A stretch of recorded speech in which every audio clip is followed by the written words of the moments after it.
Welcome to Art Talk Tuesdays, episode number 4. As you can see today, we're in a slightly different location. I'm in my living room because this piece is so large and heavy, I couldn't afford to move it back into my studio where I have everything set up. This piece is entitled Ascension. It is the first in 2 images that I created on the topic of ascension. This one is a more biblical Christian interpretive understanding, and the second image, which we'll talk about next week, is based on a more Buddhist interpretation of ascension. Actually, the story behind this is very interesting. I actually found this piece of wood. I was walking down the street and I saw this large piece of wood propped up against 2 trash bins. And something about this piece of wood just stood out to me. I normally don't pay attention to things like that walking down the street, but this piece of wood kept calling me. I left and walked on by, but it was near my studio. So I went to the store and I came back and I was still compelled to grab this piece of wood. So I picked it up. I carried it half a block to my studio. This piece of wood is actually 32 inches wide by 55 inches high, and it's thick, sturdy wood. It weighs about 60 pounds, this piece of wood. So I had a lot of trouble getting this piece mounted onto the wall here safely that it wouldn't pull the whole plaster down. It's about 1.5 inches thick. It was rough. I don't know if you can see the surface through the video, but the surface is very rough. It has all kind of calluses and other things on it. The surface is distressed. And what I did was I ended up putting 3 layers of gesso over the top of the surface just to smooth out a little bit, but not too much. And then I began to paint them because there was no way it would have held the paint the way it was originally. And so I wasn't quite sure what to do with it. It sat in my studio for a month with it just sitting there, this large piece of wood propped up against the wall. And I would just come in sometimes and just stare at it. I couldn't figure out what it was about this piece of wood that made me want to hold on to it. I said, I've got to do something with this. You just get an urge, a feeling. Those of you who are creatives understand what I'm saying. So I finally came up with this whole idea of the ascension process. Actually, I was meditating and I started doing some research on some things in the Bible. I've read the Bible about 4 or 5 times all the way through, but I don't read it anymore. I just use it for research if I need to look up something or if I want to delve into a topic more deeply.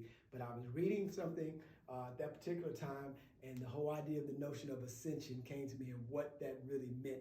Began to explore that from a biblical perspective, and this image was a result of that exploration, because when we talk about ascension, we have to remember, we think about it as Jesus rising up or an outward expansion, but ascension is also a centered expansion. It comes from within. We think of it as something without, something that happens and it journeys out, but it's actually something that goes within. All the great spiritual masters of any tradition first go within, and as they cultivate the inner life, the inner world, that then expands to encompass the outer.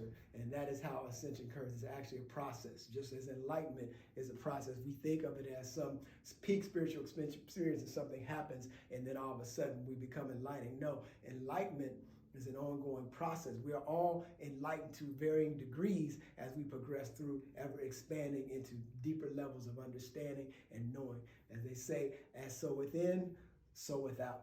So having said that, just so we're on the same page, this piece is a composite of a lot of different scriptures referring to Jesus and his ascension, particularly the section in Acts chapter, I want to say Acts chapter 2, but don't quote me on that. In Acts where Jesus meets with the disciples one last time, and they say that he rose up into heaven, into the clouds. So I kind of wanted to pick that just to break down the symbols here.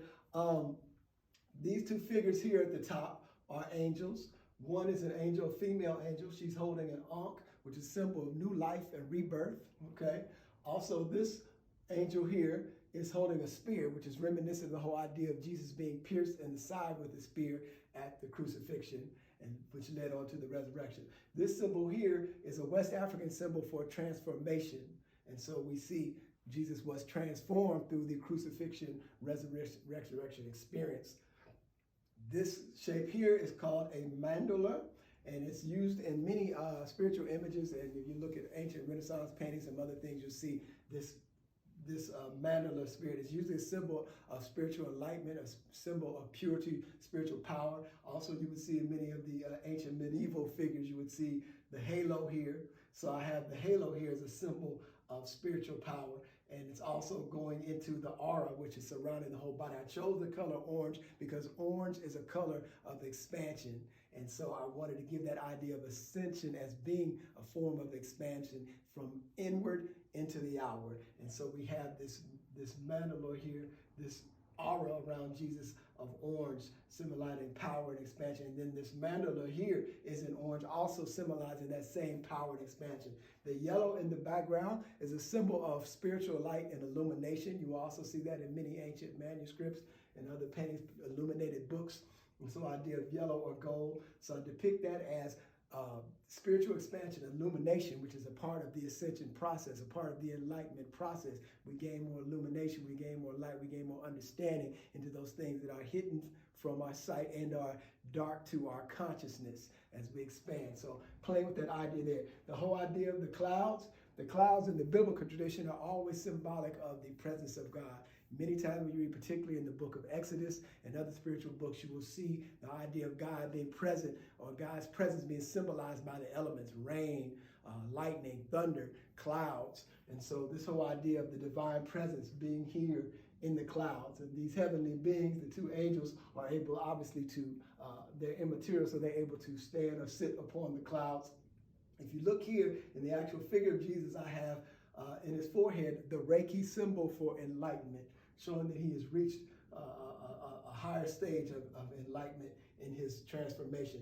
These figures down here, these silhouettes, are supposed to be emblematic of the disciples or his followers. If you read in Acts, it talks about when Jesus ascends that his disciples were there with him. He was speaking to them. They saw him rise up in the cloud. An angel came forth and said, "Why do you look to the clouds? The same Jesus who left will be coming back the way he came." So in this kind of way, I wanted to leave it rather ambiguous. We know due to the title he's ascending, but he could be descending just as well. So that idea of return. So we're coming full circle. It's always that idea of time being cyclical and it being in cycles. And so we're coming full circle. Either he's going or he's coming.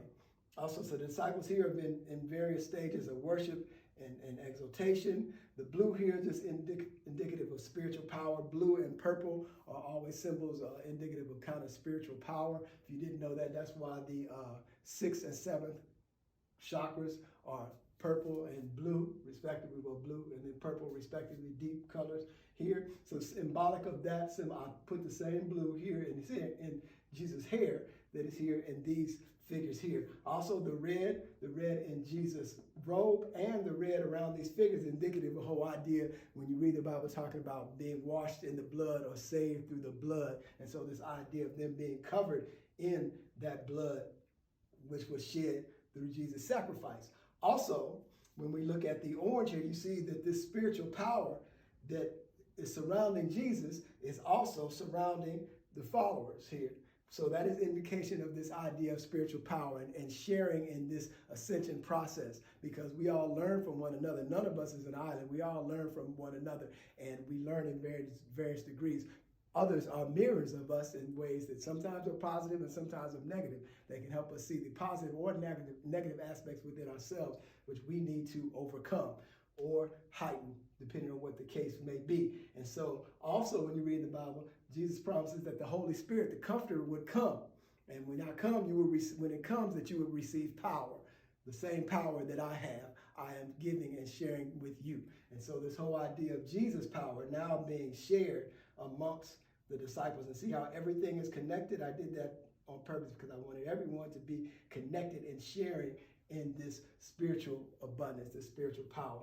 So that's it for that piece in a nutshell. If you want more specific, even deeper details, you can check out my blog, Damon Powell, Artist and Theologian, on WordPress, and you can really get a good idea about some of the more detailed aspects of this piece. I don't want to keep you too long. This piece is valued at $4,300 if you should be interested in it.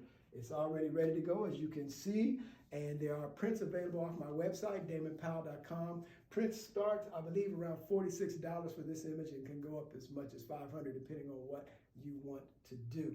So thank you very much. Be well.